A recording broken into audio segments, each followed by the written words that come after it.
नमस्कार, कानपुर वार्ता में आपका स्वागत है। मैं हूं आलोक पाल। कृपया इस चैनल को देखिए, लाइक कीजिए, सब्सक्राइब कीजिए। कंटेंट ठीक लगे तो शेयर भी कीजिए। आज बात एक बार फिर भारत रत्न की। नरेंद्र मोदी, उन्होंने कहा था कि मैं 4 साल राष्ट्रनीति करता हूं और 1 साल राजनीति करता हूं। इस बार जो भारत रत्न दिए गए हैं वो पूरी तरह से नरेंद्र मोदी की राजनीति को दर्शाते हैं। अब तक 5 लोगों को भारत रत्न दिया जा चुका है। 2 लोग पहले पा चुके हैं, जिनमें से पहला नाम था स्वर्गीय कर्पूरी ठाकुर का। दूसरा नाम था श्री लालकृष्ण आडवाणी का। कर्पूरी ठाकुर के विषय में पहले भी बता चुका हूं। जिस तरह से जो बहुजन समाज है, या यूं कह लें कि जो खासतौर से ओबीसी समाज है, वह कर्पूरी ठाकुर को अपना आदर्श मानता है।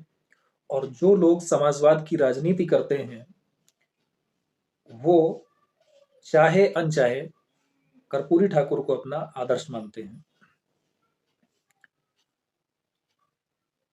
लालकृष्ण आडवाणी एक ऐसे नेता जिन्होंने भारत की राजनीति में एक बहुत बड़ा परिवर्तन किया, और खास तौर से जो हिंदूवादी राजनीति है उसमें, या बहुसंख्यकवादी राजनीति है उसको आप कह सकते हैं। सन 80 और 90 के बीच स्थिति यह हो गई थी कि ज्यादातर लोग खुद को हिंदू कहने में अपमानित जैसा महसूस करते थे। घरों में, खासतौर से जो ग्रामीण और कस्बाई परिवेश था, उसमें जो ओबीसी, खास तौर से जो ओबीसी क्लास था, या यूं कह लीजिए कि जो जाति आधार पर जो मध्यम वर्गीय जो लोग थे, उनके जो नई पीढ़ी थी वह धार्मिक और सांस्कृतिक कार्यक्रमों से बहुत तेजी से कट रही थी। लोगों को न तो ईश्वर में बहुत ज्यादा विश्वास रह गया था, और अगर था भी तो कम से कम प्रदर्शन बिल्कुल नहीं था। बहुत सारे कुतर्कों के आधार पर लोगों को चुप करा दिया जाता था अगर कोई कोशिश भी करता था कुछ अपनी बात रखने की। लेकिन जब 1989 में जनता दल के साथ भारतीय जनता पार्टी की सरकार बनी, जिसमें भारतीय जनता पार्टी का बाहर से समर्थन था, उसमें कुछ ऐसी परिस्थितियां उत्पन्न हुई जो कि पूर्व नियोजित थी, कि लालकृष्ण आडवाणी ने अयोध्या में राम मंदिर आंदोलन के लिए एक रथ यात्रा निकाली, और उस रथ यात्रा ने भारत के मानस को पूरी तरह से बदल कर रख दिया। और उसके बाद जो राजनीति हुई उसमें भारतीय जनता पार्टी एक प्रमुख केंद्र बन गई भारतीय राजनीति का, और कांग्रेस का वहीं से पराभव शुरू हो गया। और जो तीसरे व्यक्ति जिनको अभी कल अनाउंस किया गया है, कल एक साथ 3 को किया गया है, तो उन 3 में मैं सबसे पहले बात करूंगा चौधरी चरण सिंह की। चौधरी चरण सिंह जाट बिरादरी से आते हैं। उन्होंने अपनी जो पूरी राजनीति है वह समाजवाद पे आधारित रखी। शुरू में वो कांग्रेस में हुआ करते थे, बाद में जब कांग्रेस ने उनके साथ सौतेला व्यवहार किया, तो उन्होंने अपना दल खड़ा किया, जिसका नाम उस समय उन्होंने पहले लोकदल दिया था, बाद में उसका मर्जर हो गया जनता पार्टी में, और जनता पार्टी से निकलने के बाद उन्होंने एक बार फिर से लोकदल नाम दिया, और फिर ऐसी बहुत सारी चीजें होती रही। लेकिन मुख्य बात यह है कि चौधरी चरण सिंह निर्विवाद रूप से दिल्ली के आसपास, चाहे वह उत्तर प्रदेश हो, हरियाणा हो, राजस्थान हो, जो भी जाटों की आबादी है, या यूं कह लें कि घनी आबादी वाले क्षेत्र हैं, वहां पर निर्विवाद रूप से चौधरी चरण सिंह जाटों के नेता बनकर उभरे। और उससे भी बड़ी बात यह है कि वो केवल जाटों के नहीं बल्कि किसानों के नेता बनकर के उभरे। उत्तर प्रदेश के मुख्यमंत्री भी रहे, कुछ समय के लिए प्रधानमंत्री भी हुए, और प्रधानमंत्री क्या, बल्कि वो तो एक कांग्रेस की साजिश थी जनता पार्टी सरकार को गिराने की, उसके तहत उनको प्रधानमंत्री बनाया गया था, लेकिन फिर भी वह जनता में हमेशा स्वीकार्य रहे। किसानों के नेता के नाम पर मुझे लगता है कि आज तक कम से कम उत्तर भारत में उनसे बड़ा नेता नहीं हुआ। ओबीसी क्लास भी उनको अपना नेता मानता है। तो राजनीति की दृष्टि से देखा जाए तो चौधरी चरण सिंह को भारत रत्न देना, यह नरेंद्र मोदी की राजनीति का एक बहुत बड़ा हिस्सा है। कल जो दूसरे व्यक्ति जो पूर्व प्रधानमंत्री हुए हैं उनको दिया गया, वो है पीवी नरसिम्हा राव। पीवी नरसिम्हा राव के विषय में बहुत सारी ऐसी चीजें हैं जहां पर विवाद हो सकते हैं, लेकिन भारत की इकोनॉमी के लिबरलाइजेशन में अगर किसी व्यक्ति का हाथ है, या यूं कहा जाए कि अगर कोई एक व्यक्ति को श्रेय देना हो जिसने भारत की इकोनॉमी को लिबरलाइज किया, तो उस व्यक्ति का नाम पीवी नरसिम्हा राव है। पीवी नरसिम्हा राव ने जिस परिस्थिति में भारत की सरकार को संभाला और भारत को आगे बढ़ाया, उसे तात्कालिक राजनीति में या अभी आने वाले कुछ समय की राजनीति में हो सकता है कुछ आलोचना का भी शिकार होना पड़े, लेकिन भविष्य में उनके कार्यकाल की इस घटना को स्वर्णाक्षरों में ही लिखा जाएगा। मुझे याद है जब चंद्रशेखर प्रधानमंत्री थे तो भारत की अर्थव्यवस्था इतनी ज्यादा खराब हो चुकी थी कि कोई भी अंतर्राष्ट्रीय संस्था या दुनिया का कोई भी देश भारत को आसानी से कर्ज देने को तैयार नहीं था।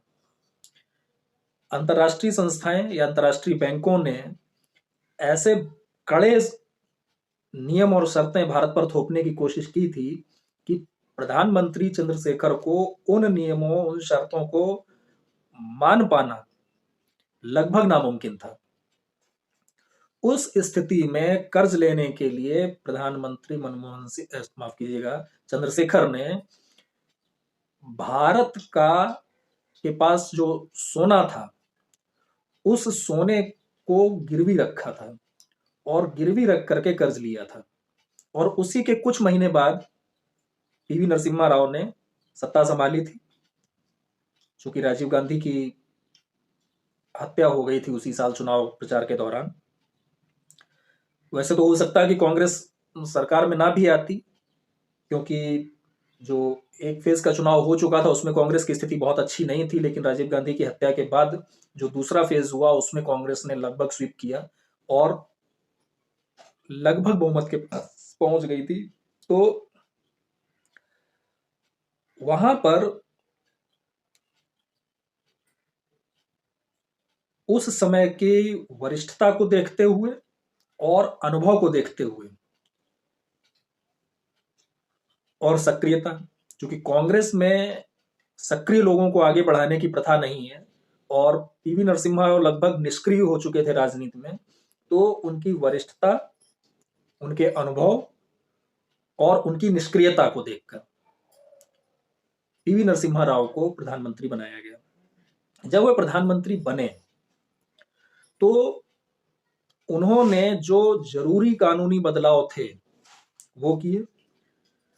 मनमोहन सिंह जैसे अर्थशास्त्री को, जिनका राजनीति से कोई लेना देना नहीं था, उनको वित्त मंत्री बनाया और जो आर्थिक सुधार करने थे, और उस समय जो मुख्य विपक्षी दल था वह भारतीय जनता पार्टी था। और जहां तक मुझे याद है कि 120 121 सीटें थी भारतीय जनता पार्टी के पास। तो भारतीय जनता पार्टी से जो नेता चुने गए थे वो शायद एल के अडवाणी थे, लेकिन जो स्वाभाविक नेता थे वो थे अटल बिहारी वाजपेयी। तो अटल बिहारी वाजपेयी से बातचीत करने के बाद नरसिम्हा राव ने एक इस तरह का बजट और इस तरह की कुछ योजनाएं लेकर के आए कि भारत जो एक लिबरल इकोनॉमी है उसकी तरफ आगे बढ़ सके। राजनीतिक रूप से बीजेपी ने विरोध किया, लेकिन उस तरह का विरोध नहीं किया जैसा आमतौर पर कम्युनिस्ट करते हैं। नरसिम्हा राव ने 5 साल तक सरकार चलाई। चूंकि कोई नई चीज आई थी तो उसमें बहुत सारे लूपहोल्स भी होते हैं, उसका लोगों ने फायदा उठाया। उनकी सरकार पर भ्रष्टाचार के भी बहुत सारे आरोप लगे।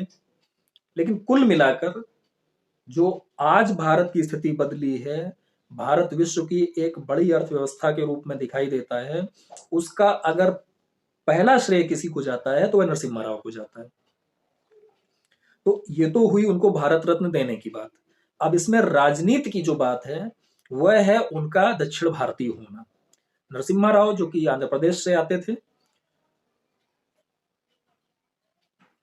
इस चुनाव में मतलब 2024 के लोकसभा चुनाव में भारतीय जनता पार्टी ने दक्षिण भारत में अपना पूरा जोर लगा करके रखा हुआ है, जबकि भारतीय जनता पार्टी को पता है कि दक्षिण भारत में उसकी स्थिति बहुत मजबूत नहीं है। ऐसे में भारतीय जनता पार्टी हर वो काम कर रही है जिससे कि दक्षिण भारत की जो आम जनता है वह अपने आप को सम्मानित महसूस करे, और अगर दूसरे शब्दों में कहें तो अपीजमेंट जिसे कहते हैं, कि वो दक्षिण भारत की जनता का अपीजमेंट करने की कोशिश कर रहे हैं। तो उसके तहत उनको यह भारत रत्न दिया गया है। जो तीसरे शख्स हैं जिनको भारत रत्न कल अनाउंस किया गया, उनका राजनीति से कोई बड़ा लेना देना नहीं है, लेकिन भारत की राजनीति में उनके योगदान को नकारा नहीं जा सकता। तीसरे शख्स हैं एम एस स्वामीनाथन। उनके विषय में सबसे पहले तो आप ये जानिए कि भारत के जितने नागरिक सम्मान हैं, कल भारत रत्न मिलने के बाद उनको सारे नागरिक सम्मान प्राप्त हो चुके हैं। उनको बहुत पहले पद्म भूषण मिला, माफ कीजिए पद्मश्री मिला, फिर शायद 72 में उनको पद्म भूषण मिला, 89 में पद्म विभूषण मिला, और अब 2024 में उनको भारत रत्न दिया गया है। बहुत बड़े कृषि वैज्ञानिक हैं। पूरी दुनिया में कृषि विज्ञान क्षेत्र में उनका बड़ा नाम है, और भारत में वो हरित क्रांति के जनक कह लें, पुरोधा कह लें, जो भी कह लें, तो हरित क्रांति जो भारत में हुई उसके लिए उनको जाना जाता है। हरित क्रांति का जो श्रेय है वो तो इंदिरा गांधी की सरकार ले गई थी, इसीलिए मैंने कहा कि राजनीति में उनका बहुत बड़ा योगदान है। तो एक वैज्ञानिक होने के साथ जो उन्होंने चीजें सुझाई सरकार को, जिसके आधार पर सरकार आगे बढ़ी, उससे उनका राजनीति में दखल जरूर रहा। पहले हरित क्रांति के लिए और बाद में एमएसपी को लेकर के उन्होंने जो एक नीति बनाई थी उसको लेकर के। राजनीति जो वर्तमान की है तो उसमें वो एक बार फिर से साउथ इंडिया से फिट होते हैं, दक्षिण भारतीय हैं, बड़ा नाम है। चूंकि जो पहले 3 भारत रत्न दिए गए, कर्पूरी ठाकुर, एल के अडवाणी और चौधरी चरण सिंह। तो ये कहा जा सकता है कि इन 3 लोगों को उत्तर भारत से दिया गया। तो उसके जवाब में 2 लोगों को दक्षिण भारत से भी दिया गया। स्वामीनाथन को भारत रत्न देने से जो पढ़ा लिखा किसान है वह भी थोड़ा सा प्राउड फील कर रहा होगा या करेगा, और चौधरी चरण सिंह को भारत रत्न जो दिया गया है उससे आम किसान गौरवान्वित महसूस कर रहा होगा। तो निश्चित रूप से यह कहा जा सकता है कि 5 साल तक किसी को भी भारत रत्न न देने के बाद चुनावी साल में 5 लोगों को एक साथ भारत रत्न देना, यह नरेंद्र मोदी की राजनीति का हिस्सा है। और इससे वह निश्चित रूप से,